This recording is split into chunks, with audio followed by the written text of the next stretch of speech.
Welcome to the final episode, not the final episode of Wheel of Pod, but the final episode where we're talking about the TV show, because it ended last week. Of the first season. Of the first season, hopefully. The first of many seasons, we hope, because they got some explaining to do, which we'll get into later. I am one of the rotating co-hosts, Jesse Ulrich. Hi, I'm Joey Duffy. I'm a avid Wheel of Time book fan. And I am Sarah Gyle. I am the non-book reader of this series and just providing feedback. Yeah. So, honest question, Sarah. What did you understand to have happened in that last episode? Okay, so I was really, really excited going into this one, and I think I watched it the first time, and I kind of thought, oh, the light bulb didn't come on at all. Like, I think they introduced a lot of things in the final episode that they probably should have introduced throughout the season a little bit more. So I really didn't have a lot of emotions. Actually, Andy asked me, he said, what'd you think? And I was like, I don't know. Yeah.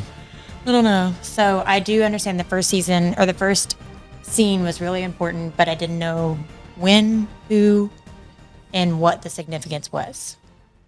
I thought that was the dark one, but then in the final battle, it wasn't. So I don't know. It's kind of interesting to think of Luce Theron as the Dark One, considering how he's viewed in the world as both Redeemer and villain. So he kind of is the Dark One. He's just not the darkest one, I guess. The darkest The darkest one. Shout out to the Dark One's taint. Drink. What? That's our drinking game on Wheel of Pod. Is every time we have to say the Dark One's taint. Drink again. Oh, yeah, I saw that one. I like that. Yeah, it's a great drinking game because they This say it is a lot. Coca-Cola. Don't worry, Mom. It really is. I promise. To his mother. Hi. All right, so let's talk about that prologue real quick, because book readers were very interested if we were ever going to get the prologue to The Eye of the World, which some have said is like one of the best fantasy prologues ever. I don't know about that. It's definitely the most affecting, because some crazy shit happens in it. And this was, the TV show's prologue was a prologue to the book's prologue of what happened right before the first thing we read. And I liked it, but I was also confused by it, because if you didn't pay close attention, you wouldn't notice that it said 3,000 years ago. Even though I knew, because I've read the books, that 3,000 years ago, the world that is Wheel of Time had more technology than the current one does. The Age of Legends. The Age of Legends. The Age of Legends is also the age of flying and I guess spacefaring. So I was just like, I did not expect to see flying objects that quickly. So that was a lot. And also, who the fuck that baby? Who's fuck that baby? Listen, our audience demands to know, Amazon, who dat baby? Luce Theron's kid. There you go. Yeah. You're welcome. Does the baby have a name? Does the baby have a name? Yeah, it's Bill. All right. Yeah. Bill Theron. Bill Theron. Bill Theron the second. Daughter of the dragon. Yes. Oh yeah. So that was the prologue, and then we get into, the battle that was sort of teased in the penultimate episode, where Trollocs are coming over that wall thing, the weirdest fort I've ever seen in my life. Tarman's Gap. Yeah, Tarman's Gap, which isn't really a gap because it's closed off, but whatever. Listen, we had a lot of issues with this episode. I think as a lot of people did. This is on our Wheel of Topics, but I want to introduce it now for just the audience at home to think about. For book readers, was this a better ending than the book's ending? I'm not sure, but that goes to show how weird the book ending is. I think parts of it were better. Parts of it were interesting, how they kind of laid it out, but there are parts that at the end of the book were just unnecessary, like we were talking about earlier. There's a whole character that they took out that really is never mentioning in the series. So for expedition points, I thought, there was some good stuff. I think Andy said it best, where it's just kind of, it was what it was. There wasn't this moment where I go, oh, this is a finale. Give me season 2 tomorrow. I need it. You just go, well. Oh, that is true. Yeah. That's true. Okay. Yeah. So that wasn't the dark one. Okay. Well, I have no idea what's going on. If I don't read the books, I'm going. Yeah. All right. Well, what was all this? I mean, What was all this for? I feel like it takes time to set up what I feel like is the best season ending to season beginning arc, which in my opinion is the best of both worlds, part 1 and 2 of the Next Generation, where you have Riker firing on Picard at the end of a season, and if you watched that live, you had to wait 4 months to find out what happened, right? But you want to know immediately, and at the end of this, I'm like, I can wait a while. I'm curious about what happened. I'm curious about where Rand goes. I'm curious about the I guess the epilogue, the people in the ships and that poor girl on the beach, which we'll talk about later. But the rest, everybody else, I'm like, okay, whatever. Like, I'm curious to see if Moran is actually stilled or if her magic's just being blocked. Tied off weave of some Yep. kind, like we've discussed. Yeah, he did do a lot of. Asmodean had one. Yep. For the book readers. You know, if I can Go chime in. the telling thing that he said is to be able to sense the power, but it's just out of reach. Yeah. If she was still, she couldn't sense the power at all. I thought they could sense the power when they were still. They just couldn't touch it. They just can't sense it at all. I don't think they can feel it at all, because that was the whole thing with Logain, was that like he was just cut off. Well, he's cut off, but they can still sense it. That's what drives them crazy. Anyway, YouTube commenters back me up on this one. But I here's the thing. Most of the time, I'm very not confident about things I remember, but I'm pretty sure they can still sense that it's there. They just can't touch it, and that's what drives them. That's what depresses them. But like they can sense it in some way or another. But either way, she got no power now. And one lady, we think wearing her dad's armor, used too much power and blowed herself up. But yeah, there's a big battle. I don't want to spend too much time summarizing because we got too many great topics on the Wheel of Topics. There was a battle scene, there was a denouement, and then there was people going off on their own, which was what you do with the season finale. Which is very much most of Wheel of Time is people being like, all right, see you guys in like 3 books. We're going to go do some stuff over here. You do stuff over here. And They're going to meet a lot of characters whose names you're not going to remember or know how to pronounce. So let's talk about who may or may not have died in this episode. Again, it's another Wheel of Topic. But you know what? I'm just going to bring out the Wheel of Topic now because there's... Listen, y'all, we did really good on the Wheel of Topics this time, so I'm going to bust it out. And I will actually... because we're really not in a rush to release this episode, we'll actually get a good like Wheel of Topics drop that I might record myself using fancy effects I shouldn't have bought. But all right, here we go. You have to use it sometimes. That's right. use it or lose it. Hopefully, audience, because we wrote with a white pen, you might be able to kind of see it. So not necessarily the top of it, but it's good enough. All right, here we go. Spin. We're giving the people what they want. Spin. Wheel.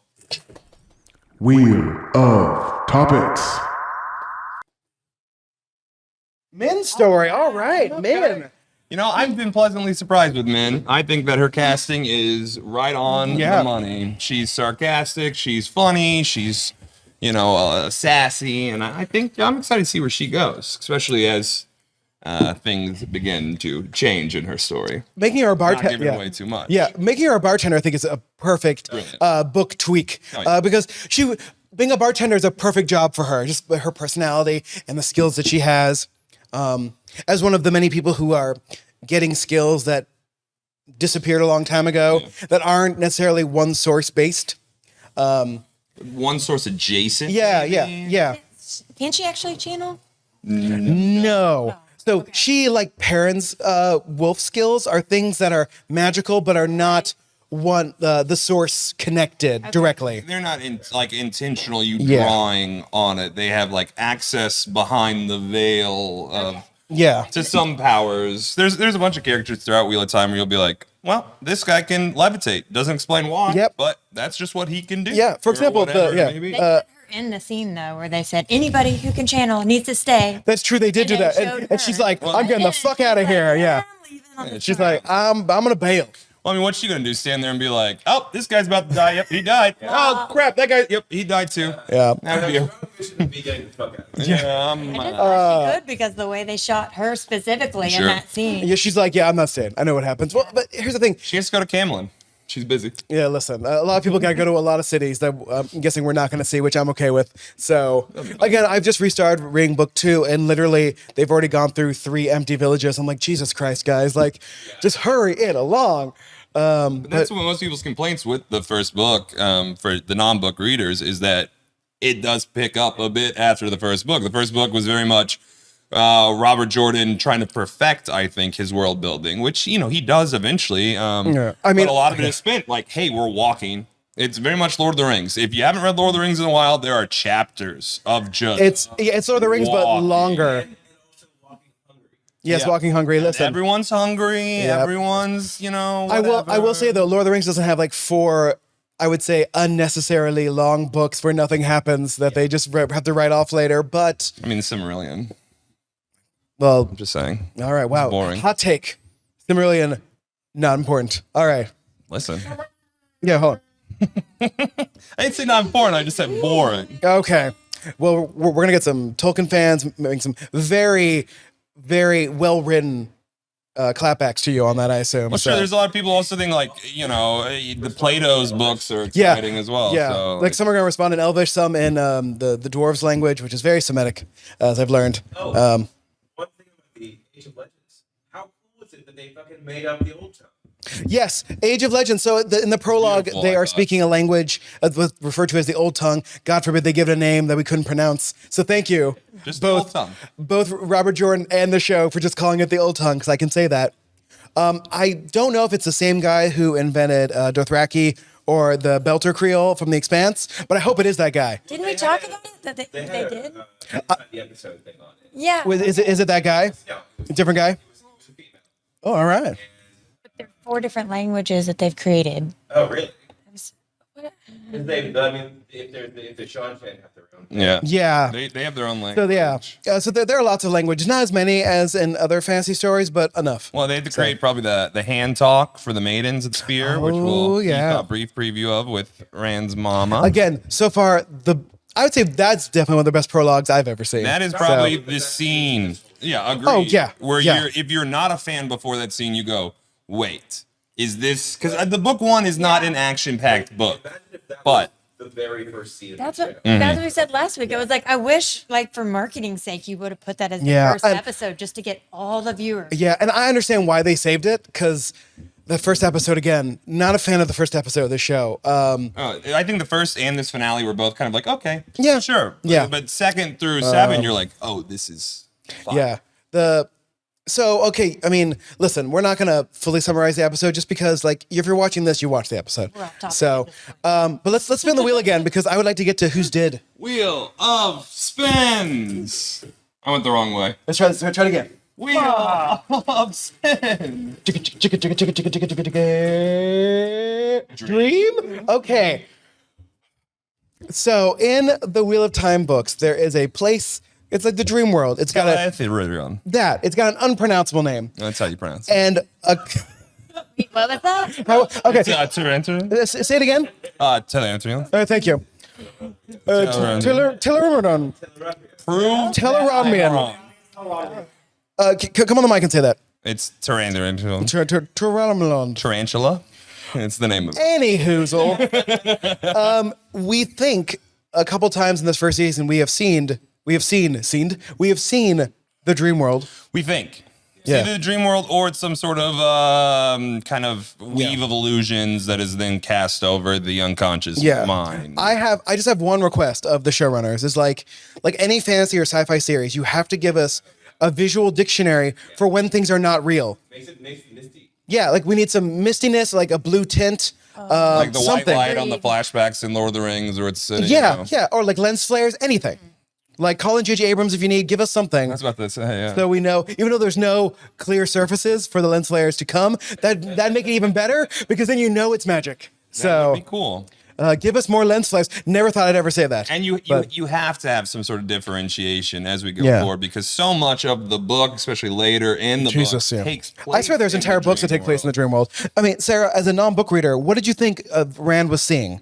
Oh, okay. So I just got stressed after that one scene where he's in the blight, because then after that point, I just kept waiting for, like, is this happening? Oh, Did yeah. that happen? Did that happen? Did that happen? This is a dream. Yeah. I mean, the show did pull off, and you know it's coming, but like the dream into another dream, into waking up. Like I knew it was coming, but the show still got me, which is good. That means I was into it. Inception. But When he went to his future life, I thought, okay, is this the carnival? Is this where the rainbows and two other women are? oh yeah. He comes out. Yeah. Again, who dat baby? Which makes us think that maybe it's also potentially like a vision of potential futures through a triangular, which is another. So if you use a triangle and Triangle? what happens? If you use a triangle and triangle, Terangrial. It's a God terrible Obviously. decision. damn this show and this world for so many unpronounceable names. Oh my, And, Charles Barkley I've up read there? The Lord of the Rings Terrible. multiple times, and I can pronounce some weird ass shit. But this world, god damn it. So like a clear example of when they probably use a Terra Real to That- Terra was that the two pictures Whatever. that the Siwan and Moraine had. Oh, yep. It was a travel. It could be an alternate, because that's the thing. Did she travel to her chambers? Did she travel to a space that is outside of the tower? Is Yeah, it? that was the thing called a Dream Shard, which is like it's like A dream shot. Right. That's a good point. I probably will need to repeat what he says, but I just don't know if we're going forward being like, hey, our audience member said. I mean, it might pick it up, so we'll see. If not, I'll just like put it in. So yeah, you can speak louder. Yeah. I'll be slightly off. Okay, there you go. Okay, let's. And then just. All right. So again, tell us what things are. Yes. Show us what things are. You don't have to tell us, right? Because you want to show, not tell, right? You have to explain what Angreal is, a Terangreal. Right, yeah. So Yeah. Hey, Jason. Terra Real is basically The little like, statue that we talked it's about just earlier like a too. device that it mimics abilities using the one power, so that basically anyone can use it. Sometimes they're built so that you have to channel into it. Sometimes you can just use it straight up. For example, we saw one. The Oath Rod is Oath Rod. an example of one where they're channeling into it, and then it mimics potential of the one power. Yeah, the little man that he has in his hand. Oh, no, that's the Angreal. Man, Wait, you know that's that? annoying. Right, because that's a whole other issue that goes into like the episode. Is like it's a Sangreal, but it's like incredibly powerful, and she's just got it like hanging around. Yeah, like she has a healing one in the book, I believe, and she wasn't even supposed to take that one. She gets in trouble for taking that one. So taking that one seems like a right. bigger crime. Yeah, so the Sangreal is okay. So there's the Help them Angreal, sleep which with the amplifies your headmistress. power in the one, it amplifies your magic. Yeah. The Sangreal amplifies it like a shit ton. Yeah. And there are these legendary ones that are like come into play in this story. The Cal. Kalendor, Yeah. right? Well, there's in the Cal, whatever, the two words. The Chaden Call. Yeah, there it is. Yeah. That's Jesus what it is. Christ. Okay. Yeah. Totally. Oh boy. Maybe this podcast was a terrible idea. But so idea. she had what she had that she gave to him was this little thing, like this little kind of fat Buddha thing. Yeah. Yeah. That Rand sort of has with him. He just gets to keep it? But it wasn't really that powerful. Yeah. There's no. He just gets it. No He idea. just Yeah. keeps it in his pocket till he But in the finds show, what happened more. to it? Yeah. I think he probably maybe they could have, in the Age of Heroes, invented one that like removed the Dark One's taint from the male side of things. Drink. the Age of Heroes. When was that? Whatever the fuck it's called. Whatever. Oh, you mean the Age of Legends? Heroes, legends. Give me a more unpronounceable word that we can use to throw in there. That's fair. So, all right, shall we spin the wheel again? I believe so. All right. You want to do it? Give it a spin. I'll hold this. Wheel of Topics. Matt. So we think we get a vision of Matt entering. Some people say Tarvalon. I thought it was the evil shitty that I'm not going to pronounce. Hopefully it is Tarvalon because the guy needs help. Also, goodbye, season 1 Matt. We barely knew ye. You complained a lot less than Book Matt, so there's that. Which I'm happy about. Yes. You weren't quite as charming as Book Matt either. You were not so- as charming. I know people liked him, but was he fine. could do better. I think Such a great coat. he did have a great coat. Matt was the worst Matt. Anyway. Well, I agree with that. Book 1, everybody's the worst. Yeah. Listen, good riddance. See you later. Best of luck. So yeah, hopefully Matt's getting help. So long and thanks for all the fish. Yeah. And I know we've talked about this in other episodes. But, Tarvalon, how we all pronounced it from the audiobook and Tarvalian, everything you else. mean? Yeah. The one thing I pronounced correctly? Because Tarvalon sounds a lot more like Avalon than Tarvalon, which is what we've all been saying. And I think it's supposed to give a little bit, like all of you reading it clearly looks more like Avalon, but hearing it, it now sounds Interesting. So you have more like that Arthur connection. Hawking, and who's obviously a reference to King Arthur. Yeah, you have all these in the references in the books. book that are easy to see because you're reading it. But in Calendar instead of Excalibur. In a TV form, having instead of saying Tarvalon like we've been saying Tarvalon makes that connection more I like that. apparent. Which actually now I like the weird mispronunciation. But it also You like it more now? It's a bit confusing because then you have Camelin or Camelin, whatever you would say, which is Camelot. So you have Camelot and Avalon. Well, where the witches lived in Avalon in the book, yeah. And in the original Arthurian ledger. Yeah. Stop being stupid, Jason. Inward too with the girl. What was her name? Morgan, and Right. then Okay. Yeah. All right. one who- R.I.P. Morgan. seduces Yeah. Arthur and Also, Merlin. again, I didn't put it on the wheel of topics, but again, where is Bella? Hashtag justice for Bella. Bella's running wild. Bella's, by the way, I'm rereading book 2. Bella name dropped again. I'm like, thank you, book, for understanding that we second care about breakfast horses. right now. Anyway. Bella's fine. She has the last battle scene. So One of the things with like what you were saying, Avalon, Camelot, is that this is supposed to be sort of our world, but like that in part of the cycles, our world exists. So isn't it post-apocalyptic as well? So Yeah, there's it's the idea post-apocalyptic. where it Or- could be so the they're like- future of our society. I feel like as that's well. more the Shannara Chronicles than Wheel of Time. I think Wheel of Time could still be in our past, but like, Well, the whole thing is that the past and the future, it's all cyclical. yeah. So that while they're sort of living out the legends of King Arthur and Odin, yeah. and all Well, that like shit, that's why ogres are they're- ogres in this, right? they're Because it's our myths, yeah. while we are simultaneously their myths. Yeah. Whoa. Listen, watchers, listeners, listeners, you won't know that Jason's off camera that much, but for our watchers, like Jason and Andy are chiming in a lot, and you're just not seeing them, but know that they're here, and that we love them both. Hey guys, I'm Jason Avery. Yeah. Listen, I'm gonna do a little name like arrow thing for when they're talking. So, all right, let's. Yeah. Oh, by the way, again, we are recording this in the Inner Circle Vodka Bar in Tulsa, Oklahoma. Thank you, Andy. So, all right, let's spin Go this. get some vodka. Yeah, go get some vodka, get some flavored vodka, Or take a don't. class. They also have Coke here. Not that kind of Coke. Not anymore. This isn't 2016. Wheel of Topics. That's a good one, That doesn't sound good. Magic armor. Okay. My Lady. favorite Magic Mike sequel. Yeah. Magic Armor. So, King's sister, who wears her dad's armor in that battle scene, it kind of looked like the armor was helping her channel, which would make no sense because it was a man's armor. But it did. They animated it. It looked like the armor was helping her. But if it was an What? ancient armor, it could be also from the Age of Legends that's been passed down. I believe you mean the Age of Heroes. I'm just Yes, the kidding. Age of Heroes, where the male Aes Sedai. Yeah. Would, What is their thing called? Like there's Sedan. Is that theirs or is that the women's one? Sidon. That's the men's. God damn the show. And Sidar. Is Sidar the female one? Yes. Okay.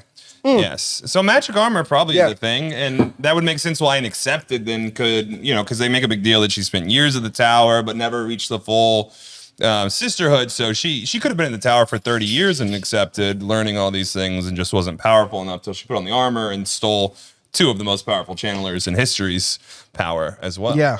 And That's what I thought as a viewer. I just kind of accepted that the armor was helping her. I thought the armor was helping her as a conduit we talked about. yeah. So. I mean, here's the thing. It could be, and we just don't know. I realized we didn't put it on the Wheel of Topics, but I would like to talk about how Rand's hero moment is understanding that Egwene deserves her own choices. Did we put it on there? I think we I thought we were going to. Did women's. Oh, I think we talked about it, but then I forgot to put it on there. So Oh. I apologize for not putting it on the Wheel of Topics. I'm putting it on there now. I'm gonna say, hold on. Instead of girl on the beach, girl on the beach is gonna be the woman section of the wheel. That doesn't sound great either. But The wheel weaves and the wheel wills. So yeah. Girl axed in the first episode. oh yeah. Yeah. Indiana Jones nuclear fridge. Anyway. Oh, also fridging. Yeah, there's also fridge. Yeah, I forgot. There's 2 fridges now. There's a women fridge and then jumping the shark. The past jumping the shark. It's nuking the fridge. The jumping the shark scene in that movie was still when Shia LaBeouf goes swinging through the trees with the monkeys, and that Listen, I was we are on board. We are until not going that to talk moment. I about was on Indiana Jones board. and the unknowable shitty crap. All right. Rand's hero moment is being shown what he thinks he wants and saying no to it because he knows Egwene, 1, deserves her own choice, and 2, wouldn't be happy. And I gotta say, that sense of female agency is in the books. But damn, the show really, I think for once, got rid of trying to paint around what they're trying to say and just fucking said it. Yeah. And I'm, one, happy about it, and two, that they made it such a crucial plot point.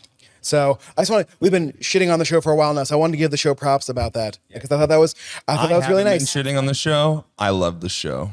Listen, a podcast where people just talk about how much they love something, But no one listens to. So. But this episode we can kind of a little bit.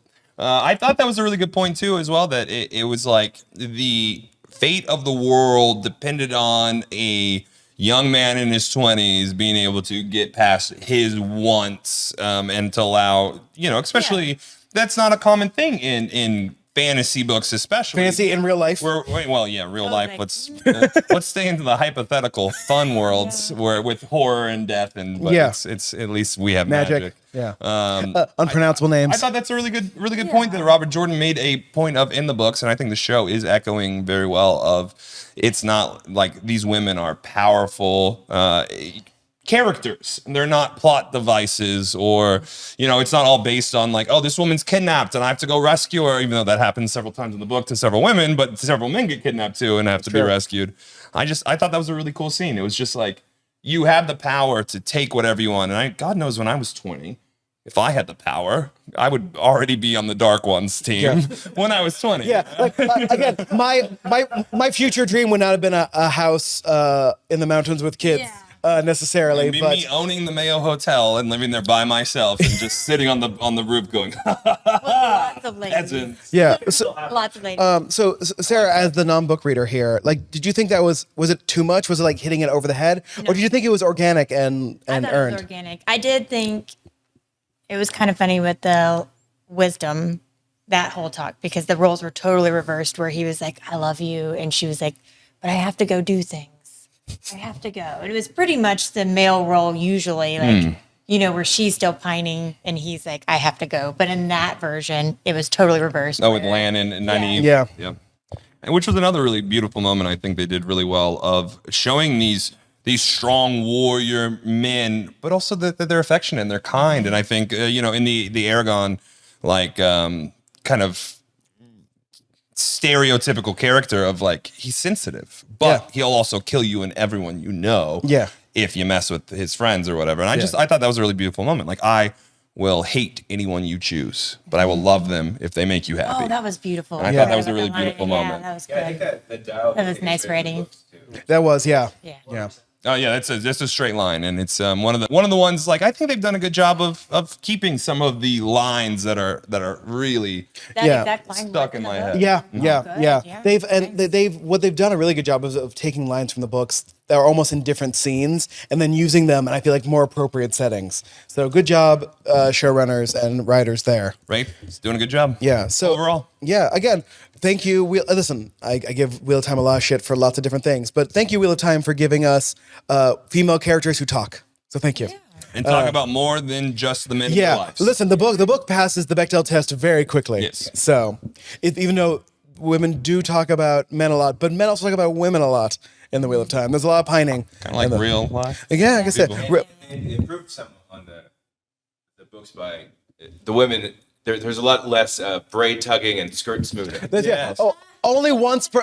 They only really nailed that once, like in 2 episodes. I think they had her. You see, and you don't even see the tug. You just see her grab Yeah, it she's with grabbing, both yeah. hands, and Yeah. she's about to. But I thought that was also like you said, a very good. It wasn't necessary. Yeah. Yeah. It made them childish. Like, Kind of They're kind of childish and petulant. Yeah. And, I mean, now they're just strong. like Robert Jordan did write a lot of like empowered women, but also as a man of his generation, not necessarily great at writing the internal monologue of those women. So he used the braid tugging and the skirt smoothing as a way of showing them being nervous or stressed or whatever. Whereas the guy, they could just he could just have the guy like hit something hard. So Or Rand just brooding. For like Jesus 15 Christ. books. Or it's just Rand being like, you don't understand the weight on my shoulders. And they're like, bro, we do. We Listen, get it. y'all, We talk like about it all the time. he has like a mental break on a mountaintop, for God's sakes. It's not subtle. All right. Although, God, I hope they don't change that part. 'Cause That was such one of the best parts of the book. just move it sooner. Yeah. Sooner. Like maybe season 2. Anyway, all right. Who knows? Let's do this again. That's a good spin. Wheel of Topics.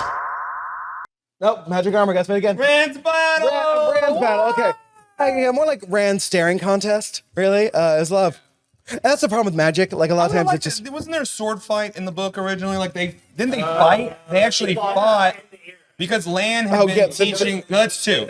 no, that's one. That's one. Well, no, they fight on the ground and then it's shown in. Well, no, they also fight in the air. No, it's one. It's one. They also fight in the air. Yes. At the end of two. On the next one, you should. We have a very large audience out here. All right, so let me talk about Andy's rants. You guys can hear us all the way in the back. I've been saying this all season, but I never liked the end of book one. That's why I was excited for the end of the season, because I'm like, man, they have to be able to do it better. I did not think they did. They didn't do it worse. They did not do it worse. But it's so weird in the book, and it's never explained. Robert Jordan, as much of us love his writing in a lot of different ways, was terrible at endings. So in the ending of the book, since we're going to talk about books, he goes in, there's a battle. Rand doesn't have too much experience After he meets the either Demon Man. wielding a sword or wielding the one power, but he manages to combat a person who has a lot of that experience, which is fine. Teach him the sword in the book. A little bit. But he hadn't had that much. So he knew what he was doing, not to stab himself, but to go toe-to-toe was actually really impressive for what he knew. But Pizza, French fries. right, yeah. If he were skiing, he could do pizza, French fries, but he couldn't just go over moguls. So you have this inexperienced person, and this one, they explained it, because this one, he didn't have to do all those things. He just had to kind of make a decision of turning to the dark side or the light side, and then do whatever they were going to do, which we can talk about later. But in the original book ending, he's having to fight, he's having to do it, and then somehow he's either teleported or it's like showcased above the battle above Tarwin's Gap, okay? And so he's battling in the clouds, and now everyone can see him. People battling for Tarwin's Gap. The fort can see him, and they're giant visions, and whether they're actually floating up there in real life or visions, it never really explains at all. And then literally the battle is hinged not on the people fighting. It's hinged on whenever Rand would push forward and was winning in his battle, then the army was winning. And then whenever who we think is the Dark One is pushing ahead, then the Trollocs are actually start to winning, which also did not make a lot of sense. And it never really gets explained in the rest of the series. And once in the rest of the series, the magical the weaving and the one power are explained very well, and what you can do and what you can't do. And the only really exceptions to this are really this battle, which is never explained, or how it's done, or any of these specific abilities with the one power ever come up again. And it was always frustrating, especially when you're trying to get other people into a series, be like, this series is amazing. The first book's good. It gets much better. The first book's just a primer. And ignore the ending. Yes. Because the ending's terrible. And so I was so much looking forward to see it on TV in a very different way. So that is not my problem with the book, with the TV show at all. I am so glad they changed it. So here's the question. What actually happened in the show? It seemed to me what must have happened is after the whole exchange, with no. I don't believe that at all. Oh, I think it might be possible. After the rewatch, I think it's possible. I don't believe it at all. But we're talking about Balefire. My theory, what I think actually happened is that, you had this whole exchange where he gives him the choice, he rejects the choice, and then what seemed to happen was that he actually, or the guy who the credits, or they say in the credits is Ishmael, the guy there, somehow tricked Rand into breaking one of the Dark One's seals. Yes. That's what seems to have happened. Okay, I could see that as well, that then maybe he did use something very powerful that was like white fire that eliminates someone immediately from the pattern. And wipes them out. It's not always Balefire. But it was a white fire that consumed him. So we're saying that the thing that people are commonly confused. So, for instance, when Luce Therin, the dragon, sort of destroyed the whole thing and made a mountain, he didn't Balefire himself. He just called out immense amount of power that just was huge and destructive. Sure. Why not? So, all right. Could be. So what you're saying is, and I actually like this now, obviously, spoiler alert, they say at the end that this is not the last battle. It's probably the first one. We get into the So hard we're gonna let y'all know the Dark One was not destroyed at the end of this series or at the end of this season. What? So if you're saying that interesting, though. that Ishmael did not have the power, which obviously if he did, he would have done it earlier, to break the seal, to let out the Dark One, and he was there to either turn Rand to the dark side, or trick him into breaking the seal. I mean, look at the Actually, that makes me like this ending way I better. have to come back in because he was smiling when he got destroyed. He was smiling when he got destroyed. Appears as Ishmael outside of the Eye of the World, the Blight. He always appears as the Dark One in the dream sequence. I now like this Could ending be way that better. Ishmael is trapped still within the Dark One's prison, and by causing Rand to do this, destroyed the first seal, which then allows some of the Allows him to Forsakens really- to get out. They tricked Rand into letting everyone free. I like that idea because that would be something else for him. This to have is to- now a much better ending to this. Interesting. I like that better than the Balefire That as makes well. perfect He just sense. uses a bunch of power. However, Moraine's face did not say like, "Damn it!" Like she. Well, she didn't know. Okay. She didn't know. She doesn't. I don't even think now Moraine knows that was Ishmael and not the Dark One. So here's Okay. that's where the scene with her holding the shard of the the unbreakable stuff comes into play because that's what they made the Dark One's prison out of. So the fact that it's cracked, she's gonna realize like it's cracked because of what Rand just did. Rand just weakened the prison of the Dark One. Dark One's That makes a lot more drink. sense. So it was all a elaborate ruse, if you will, All right, to so- trick Rand into beginning the last battle Okay. instead of defeating it. Which would make sense then if Moraine's visions and dreams were manipulated by Ishmael over time to get them to the Eye of the World to begin with. So there was like a lot of layering. Okay. Mythology. Okay, To get now that. is Rafe that smart, which I think he is. Wait, did Rafe just play us all? Was this like a really good ending for season 1, and we just didn't realize how good it was? In our own hubris, we thought we knew better than the man who spent years planning out how to bring this to television. After a lot of thought, I think that's exactly. I like that. I like that Okay. a lot. That makes a lot of sense. So now I actually like the episode a lot better, but here's what I didn't like about the episode, and I want to discuss it now. There was no wow moments. Yes. If that had been shown, that would have been a wow moment. So let's play a game called, because like there were other points. If you were with me watching the first time for any of these episodes, I'm screaming at the TV. There's points where I'm like, oh my God. And like, I'm literally like, I'm dying. In episode 4. This episode did not do that. So I want to go around for like now the 5 of us. What would have been a good wow moment in the episode that did not happen? I still think that even if they do have some form of a sword fight that actually allows Rand to use the Heron Mark blade and shows him as something more than just like, okay, it's some sort of build up to a battle. It wasn't even a battle, but then it does make sense from what you were just saying. But I would have liked, that was my favorite part of the first book, was this epic battle that is the light versus dark, which makes you think it could be, in fact, the last battle. Because that didn't seem like a last battle at all. No. That just seemed like there's a bunch of Trollocs, and then Rand kind of just killed this guy immediately. Yeah. So where did it actually end? The Trollocs died. Or? Yes, they were all wiped out by Yeah. magic armor. All right, so let's go around. That was actually a good one. Yeah. What over here? What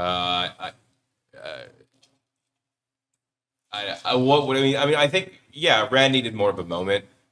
I felt like his moment was too hidden and no one really got to see. I think most of his moments were. Yeah. When it comes to the power, like Right. him breaking down that door, you're like, okay, he's channeling a little bit, but it wasn't like cool.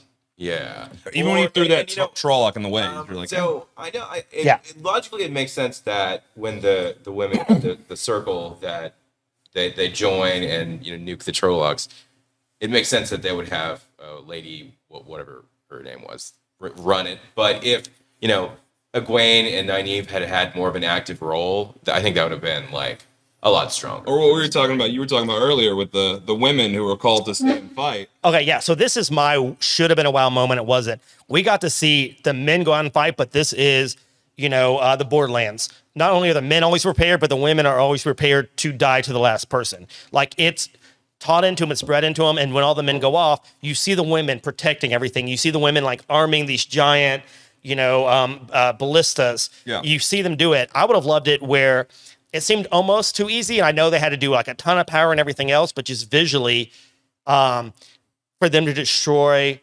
all of the Trollocs and the whole army and the Fades. What I would have loved to seen is that it starts happening, but because there's so many, the Trollocs are coming forth, and what you see is all these women, and not just necessarily soldiers, but the ones who are just like women there, and the mothers and the people who stay behind come out with swords and come out in armor and protect the channelers and like stab them as they're trying to come up and like be their flank, be their ones as they're being destroyed. And you see like, the women who have been preparing in there was a call to the women of like, hey, this is your city. You're not going to let it fall. Yeah. I would have loved, that would have been my wow moment to see them go and attack. I would have been blown away. That would have been my moment. It was wasted. It was wasted. There's a call to this big moment with the women defending the city, and then to see how badass the Borderlanders are. Exactly. That would have been optimal to see the difference between a Borderlander women and like a woman in another city. Because I still think that this is all just due to COVID. Like they could not have had that many people interacting physically, or maybe it was a location problem that they just couldn't bring them in. Like one of the big things that they said, like that had limited them in COVID was that the whole Blight was supposed to be filmed in some like exotic forest somewhere, but they had to, build this stuff. Oh, I didn't know that. That's why. That makes more sense. I'm not quite as angry at the Blight like I was earlier today. Yeah. All right, so Don't apologize. all right, Sarah, what would you have liked to see as a wow moment? And then Jesse, I'll trade you. You are right, though. That's what, her brother was like, let it go. We're all going to die. Just let some people be able to save themselves. And his sister was like, no, we're going to save this town. We're going to save this village. They will not take it. So you're right. That is definitely there should have been more. Yeah, because that's what they do. Women power there. Darwin's Gap has stood for 3,000 years because of the men and women who died defending it. That's the whole Borderlands and thing. men do not go into the women's quarters. The books makes that very clear. They didn't talk about that in the show at all. It's a very important part of the story in book 2, apparently. That's a great time to talk about. Watch this wonderful spin to crossbows. Where's crossbows? Oh, actually, crossbows. There we go. Yeah, my wow moment was, again, like it's a medieval world with magic, so battle scenes have to have something new and interesting to them. And my complaint with the show is still that the Trollocs do not wow me in any way. They are just another like soulless, nameless, faceless army that we are very used to in, like, say, an MCU movie. I want to see wolf head and falcon heads and all these different variations. Either make them grosser or make it darker. Yeah. Like make it the terror of the unseen, but don't show us these clearly CGI'd weird creatures. And also, I would say the wow moment that they could have done is giving us one thing MCU movies do well is showing you when like the hero figures out how to use their new power. And I never got that sense that Rand knew what the fuck he was doing. All of a sudden he's going bam, and there's this moment where the villain. Yeah, and I would have liked the, almost like the Captain Marvel, like, flashback to every time she's been knocked down getting up sort of thing, which again was trite in the moment, but showed like where someone's strength comes from, or Captain America saying he could do this all day, etc. We know how to do this scene, and they didn't do it. He just kind of, and that was my whole thing, was he went from, and that was my wow moment, is just he goes from just like being in this dream, then all of a sudden he's just like, and then that's it. Yeah. Or whatever. And I get with the ending that the way you described it, it makes sense for it to be like that, but still at the same time, I do feel like that's a wasted moment of, even when he was like the Dragon Reborn reveal, where it's just like the whispers and it's like, I am the Dragon Reborn. It's like, did anyone go back and listen to it with headphones on, like I instructed? No. Again, go back and listen to it with headphones on. What they do with the voice of Mangunshin is actually really impressive. Like, it starts off as a general voice and then becomes closer to each character's voice the longer you hear it, and it was really well done. I thought that was a great scene. I'm just saying, like, the reveal. I want more. Yeah, the problem is, like, again, looking back on the Wheel of Time as a series, the character I care the least about is Rand. So like, I'm fine if they're not giving me Rand moments because the book's Rand moments aren't great either. There's a couple great Rand There are a moments. couple fantastic moments. Yeah, but they are books. But they're between. always at the end of the book. It's Yeah. like Rand spends a whole book going, this Yeah, isn't fair, this yeah. isn't fair, screw you. And then in the end, he I wanna burns make down love to a this woman, but I also wanna city make love to with a this woman. sword. Oh, yeah, that's the worst. I'm just a poor sheep herder. I can't make out with all three of you. It's really not the same time unless you're up for it. Unless you're into it, you're not? Okay, my bad. I have no idea what's going on. Yeah. Like I looked up his wiki page and it was like farm boy, and then now Yeah, Lothario. Yeah. like wow, Yeah, it's what sheep a- herder to international Listen, man of and it's not even mystery. fair because like Rand is literally like shaping the wheel around him. So like these women, he weirdly enough for a series that's very much about women empowerment, he literally takes their free choice away because they are literally Because he's cannot such a strong not be tap attracted to him. Yeah, it's a little show, you can do better. I know you can do better. But yeah, like for the crossbow aficionados, I love you, Amanda. Can't wait amongst to see you. our audience, yes, crossbows not the best weapons for shooting at distance. Oh, okay. I was like, what's the deal with the crossbow? Yeah. Yeah, they're shooting like Be able to shoot a couple fast, hundred feet. and you want to be able to Okay. shoot far. It's a longbow. It's not good. No, they really should have had those bigger weapons that the women were getting ready in that Gap fortress area. Yeah. Yeah. Also, what happened to their horses? Anyway, That's what I thought. What are there no Justice for dogs or Bella, yeah. anything that Perrin can like add to the battle? Yeah, like, I kind of thought listen, that Perrin would have some type of. yeah, I worry about that because like Game of Thrones. Game of Thrones with $8 million an episode couldn't do a good direwolf. I'm really worried about the show, the Wheel of Time show with wolves later on, but we'll see. At least those wolves are regular sized, so maybe that'll make it easier. Right. Listen, What, the wolves? These wolves need to be murderers. Murderers with really long names. Rest in peace, Hopper. So Well, spoiler alert. Spoiler, no one even knows what that means. Yeah, the wolves don't have names yet. R.I.P. Bella and Hopper. Oh, we yes. haven't been giving spoils the entire episode. I say one. You've ruined the entire podcast. Tied into So I the will wolves, say- and then all of a sudden Yeah. it's like spoilers. like sometimes when you watch a show with your kids and you're like, oh God, are they gonna ask me if they don't even know about this? Yeah. And then you remember when you were watching the show when you were a kid and you're just like, that's hilarious. Yeah. And you have no idea what Nope. they're talking about. So I think there's a little bit of that going on when you guys are joking. 'cause Yeah. I don't know. Like I didn't even Context, know. you probably won't Right. be able to. Like Yeah. at the end, I thought those people might be good people coming in to help bail them out from this battle. Like they know, and so I'm not all like, I wish they would have like set it up as more of a cliffhanger. Like, oh shit, are they going to make it out of this? Yeah. Are these people coming to bail them out? Are they going to send the tsunami? Where is the West Coast? How far is that? Yeah. Yeah. from Show. Tell wherever us. we Listen, are? it's a fucking fancy show. Right. Tell us on the map where we are. Game Come of on. Thrones. Let's talk about what we think's gonna happen in season 2 with the wheel of topic of who's dead. So Who's dead? there's a lot of people who get stabbed. Who's next? In this last episode, some of whom may or may not be dead. The showrunner has already come out and said, Lowell, or however you pronounce his name, the Ogier, is not dead. So that's good. Uno better not be dead. Uno might be dead. Marion better not be dead. He better not be dead. Blood and bloody ashes. He better Listen. not be dead. I like Uno. On the other hand, there are lots of characters we have to meet. Like we're gonna No, have to grow. I refuse. Let the culling Uno's still begin. alive. Jason, you have a thought? Oh, I just hope that they explain how Padden Fane got the dagger. Yes. Yeah, Right. That'll be good.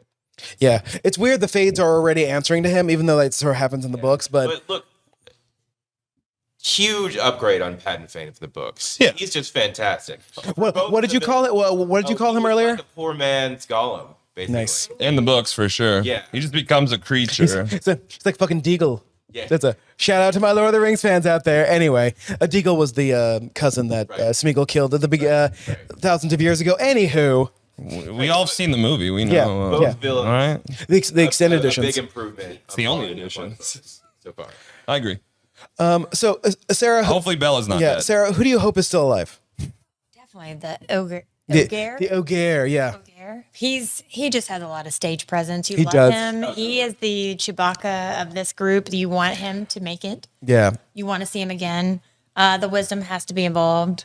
I personally would love for him to read me bedtime stories. Oh yeah, that put me to sleep real quick. So I think he's great. His character is great, and everyone complained, oh, he's not tall enough, blah blah blah. But the Whatever, way he it's a TV show. speaks, the way his voice is, Yeah. the cadence and the candor, like the timbre of his voice is just so low. did you say candor? Is that being candid in Camelin or one of the other I Wheel of just- Time?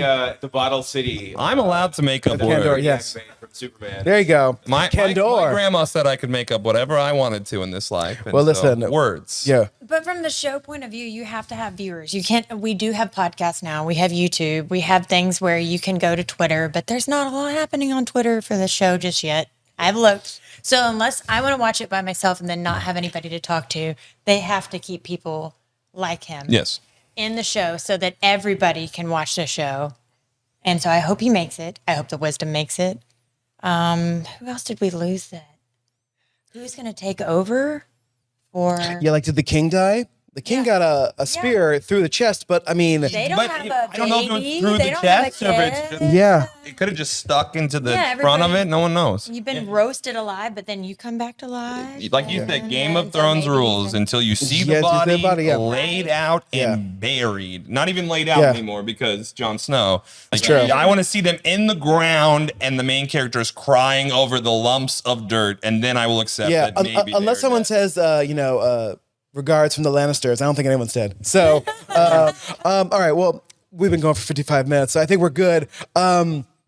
So for our viewers / listeners, Andy and I will be coming back hopefully with more extra co-hosts and probably like going through book 1 and what actually happens in the book, just so we have a comparative point and, maybe some news and whatnot. And hopefully we know soon when season 2 is going to come out so that we can, predict some of these things. But thank you all for watching and listening, and especially the people who've actually commented. Thank you. It's nice to have something where people actually commented on. So to all of our many, many co-hosts who have stopped by, thank you all. Thank you to my 2 extra co-hosts and my 2 audience / co-hosts today. Okay. And Just left me hanging. yeah. Oh, He did. sorry. No, he did. You didn't. You were Oh, I was good. like, what? I'm sitting here holding it up for the knock. Well, some of us are being professionals and looking at the camera. So, Betrayed. well, see y'all the next time. See y'all in Teletarion.